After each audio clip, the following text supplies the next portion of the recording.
Alhamdulillahi wassalatu wassalam ala khairi al-anbiyai wal mursalin. Vipi unatakiwa Muislam uombe dua? Kuna aina tatu tu za kuomba dua. Ya kwanza imetajwa katika surat al-A'raf aya 180. Allah subhanahu wa ta'ala asema walillahi al-asmaul husna fad'u biha. Allah ana majina mazuri basi kwayo omba. Mfano wataka riziki, sema ya Razzaq.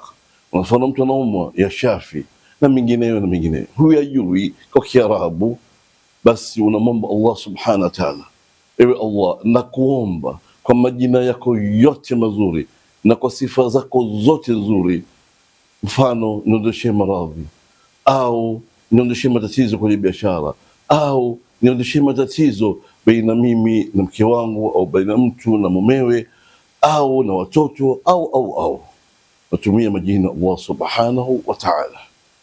Njia ya pili ya kuomba dua ni ukimwona mja mwema, mtu ambaye unajua kwa dhahiri yake anasali, anafunga, hana mambo ya zina, hana mambo yote mabaya kiujumla, basi unamwambia akuombee dua, au unamwomba akuombee dua wakati yuko hai, wakati yuko hai na sio ameshakufa, kama ilivyokuja katika hadithi ambayo imo katika kitabu cha Sahih Muslim, ambayo Abu Darda alimsikia Mtume sallallahu alaihi wasallam akisema, ma min muslim yad'u li akhihi dhahra al-ghaibi illa qala malaku amin wa laka bimithli.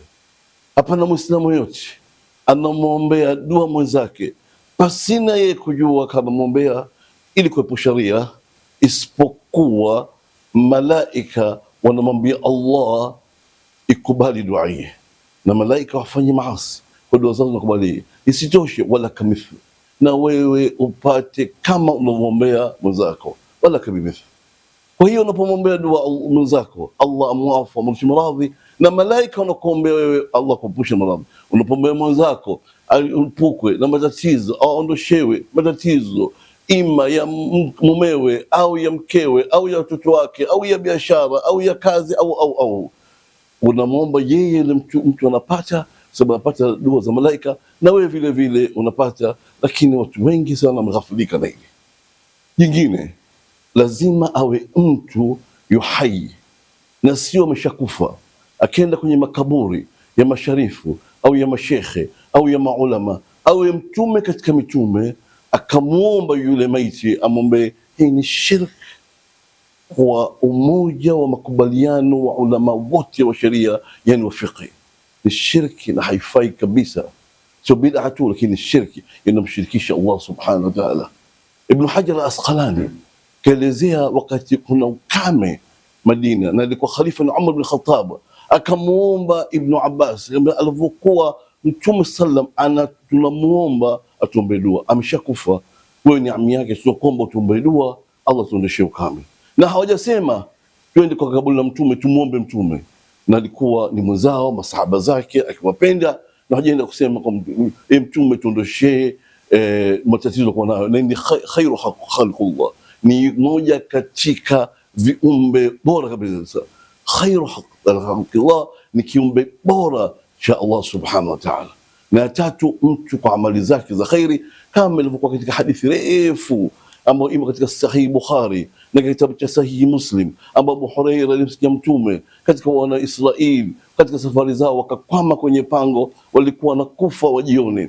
Basi kila mmoja katika wale akaomba kwa amali zake za khairi. Mmoja akaomba kwa alivyofanya wema mamake, mwingine akaomba kwa uaminifu wa mali aliyopewa akaitunza, na mwingine akaomba kwa mtu ambaye alitaka kuzini naye, mtu ammi yake akawa na shida lakini hajazini naye na akamsaidia.